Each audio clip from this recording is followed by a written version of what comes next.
Every family has its secrets, its untold chapters, and today I'm sharing the story of how I stumbled upon a secret that changed everything I thought I knew about my own. I've always thought of family stories as being kind of like old photographs. You know, those familiar, captured moments you look at so often you forget the details could ever be different. The faces, the smiles, the places. They're supposed to be solid, unchanging truths. My family was my truth. A small, tight-knit group with roots I thought I knew inside and out. But then, I found this. It looked like just an ordinary diary, something a young woman might keep. But the secrets hidden inside its yellowed pages would unravel everything I thought I knew about my family. And especially about the woman I called Grandma. I was up in my late grandmother's dusty attic, sorting through a whole lifetime packed into cardboard boxes. There were photo albums, moth-eaten blankets, and stacks of old letters. Then, in a heavy wooden trunk, I found it, tucked right underneath her wedding dress. A small, leather-bound diary with a tarnished brass clasp. There wasn't a name on the cover, nothing to even hint at what it was. But the second I held it, I just got this strange feeling. This little book held a story that was never meant to be seen, and it was about to change everything. To really get the weight of this, you have to understand my grandmother, Eleanor. To me, she was the rock of our family, the steady hand. The keeper of all our stories. She was a woman of routine and quiet dignity. Sunday dinners were her thing, her recipes were legendary, and her stories were always about the good old days. You know, tales of growing up during the Depression, meeting my grandpa at a town dance, and raising my mom. She was a pillar in her community, a churchgoer, a woman who seemed to see the world in black and white, in clear rights and wrongs. In all the years I knew her, I honestly never saw her lose her composure. She was predictable, but in the most comforting way possible. And our family history, at least the way she told it, was just as straightforward. We were simple people, farmers and teachers, who'd lived in the same little corner of the country for generations. There were no big scandals, no hidden fortunes, and definitely no skeletons in the closet. Felt more like one last conversation with her, a walk through the museum of her life. Every little thing told a part of her story, the one I thought I knew so well. I was comfortable in that story. It was my story too. It was the foundation of who I was. But as I was about to find out, the most important chapters had been ripped out and hidden away. Finding the diary wasn't just about finding an old book. It was about finding the first loose thread that would unravel my entire identity. The attic was hot and smelled like cedar and dust. A little bit of light streamed in through a single grimy window, lighting up all the dust dancing in the air. I'd been up there for hours, just getting lost in old memories, when I finally opened that heavy trunk. The scent of lavender and old fabric just puffed out. And there it was, at the very bottom, the diary. The clasp was stubborn, but it finally popped open with a soft click. The pages were brittle and yellow, filled with my grandmother's looping, elegant cursive. It was her handwriting, the same I remembered from birthday cards. But this was different. This was the writing of a young woman, full of life and energy. The first entry was dated January 1st, 1952. She would have been just 17. I sat right down on the dusty floorboards, completely forgetting about cleaning, and just started to read. At first, the entries were exactly what you'd expect from a teenage girl. She wrote about school, her friends, her dreams of becoming a nurse. She wrote about dances and movies and some boy who worked at the local soda shop. It was this sweet, innocent look into the life of the young woman who would one day be my grandma. Own hopes and heartaches. But as I kept turning the pages, moving from winter into spring, the tones started to change. The cheerful, carefree entries got shorter, less frequent, and this new tension started to bleed through the ink. The shift was subtle at first. An entry in late March just said, "Haven't felt well for a few weeks. Mother says it's just the winter blahs." A week later, missed the spring dance.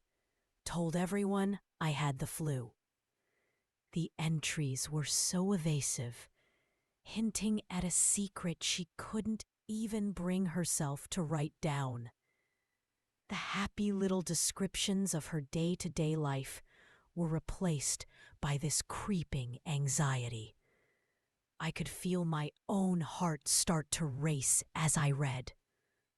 I felt like a spy looking into a private pain she had locked away for over 60 years. The doctor confirmed it today. I don't know what to do. I can't tell anyone. It would bring such shame on the family. My head was spinning. Shame?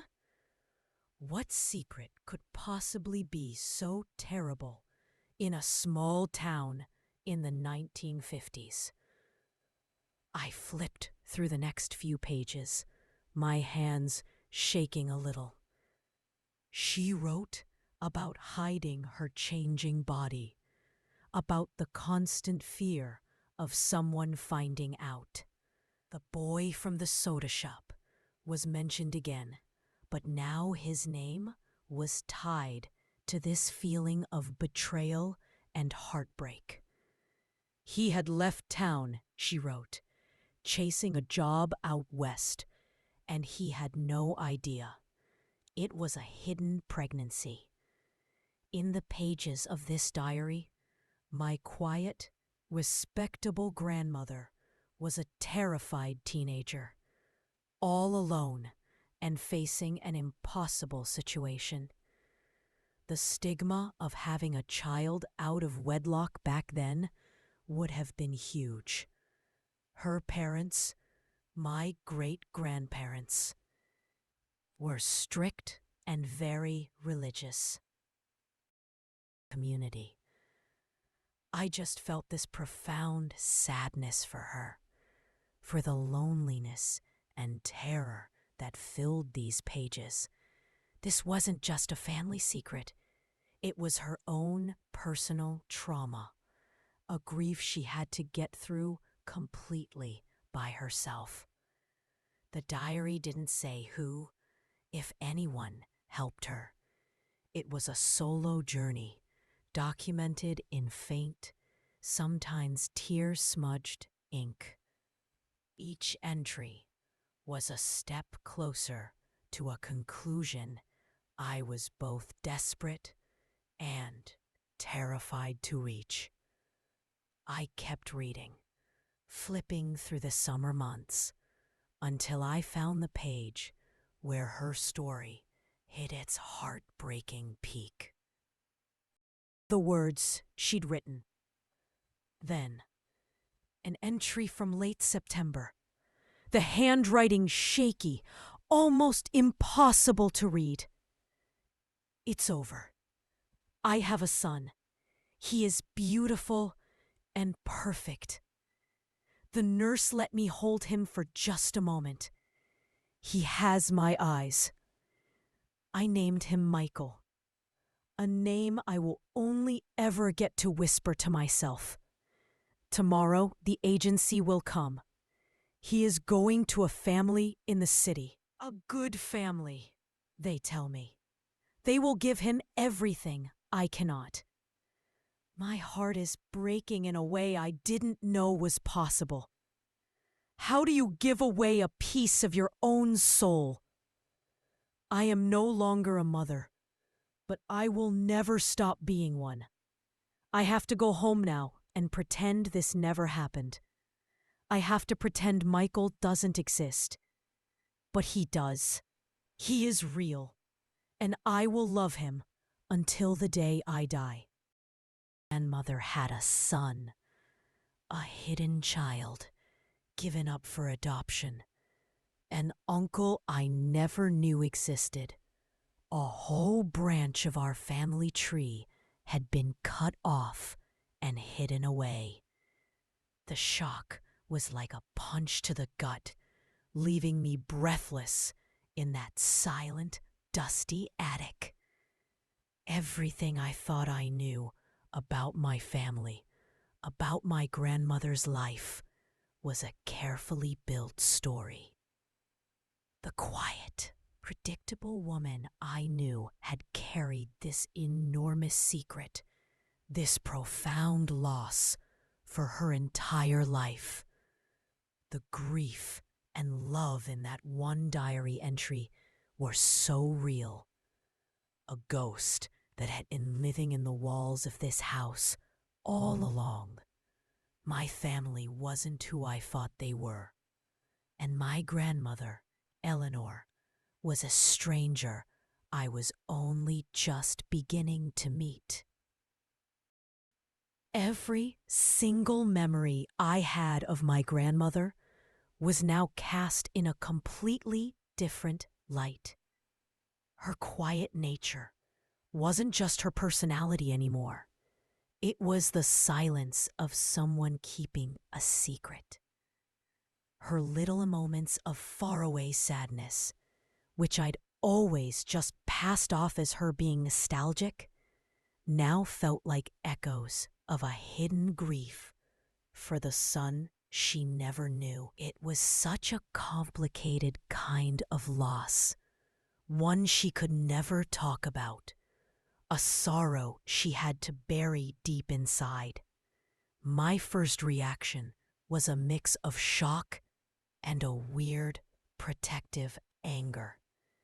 How could nobody have known? How could she have carried this all by herself? I felt a deep ache for that young girl in the diary, and an overwhelming sadness for the woman who had to live with the fallout of that impossible choice. This didn't feel like uncovering a scandal. It felt like I'd uncovered a deep family wound. Where was Michael? Is he still out there? This secret didn't just redefine my grandmother. It redefined me. It meant I have an uncle, and maybe even cousins. It changed my whole understanding of my own identity and my place in my family's history. The simple, straightforward story was gone, replaced by something so much more complex, more painful, and more human. My family, like so many others, I guess, was built on secrets kept for what seemed like the right reasons: to protect, to avoid shame, to just survive. But secrets have a way of coming out, and this one waited 60 years to find the light. Sure, a lot of you have your own stories of surprising family discoveries, whether you found them in old letters, photos, or even through DNA tests.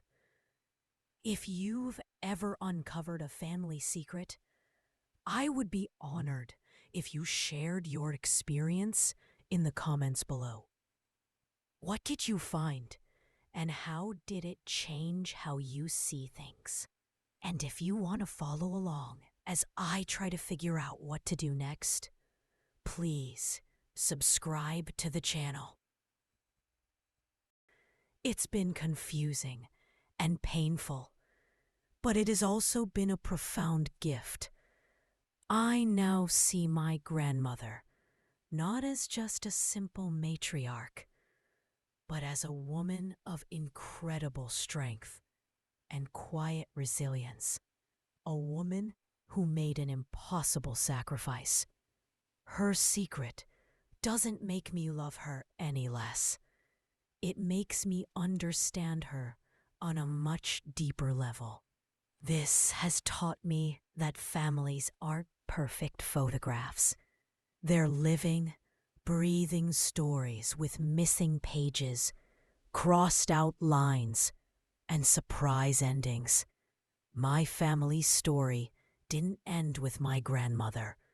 In a way, a new chapter has just started. Now, I have a choice to make. Do I let this secret stay buried with her? Or do I try to find Michael? Do I try to mend a branch of our family that was broken more than half a century ago? I don't have the answers yet, but for the first time, I get it. Deeply personal story here on Grandma's Hour. It's a reminder that our family histories are always evolving, just waiting for us to turn the next page. Until next time, take care and keep the stories alive.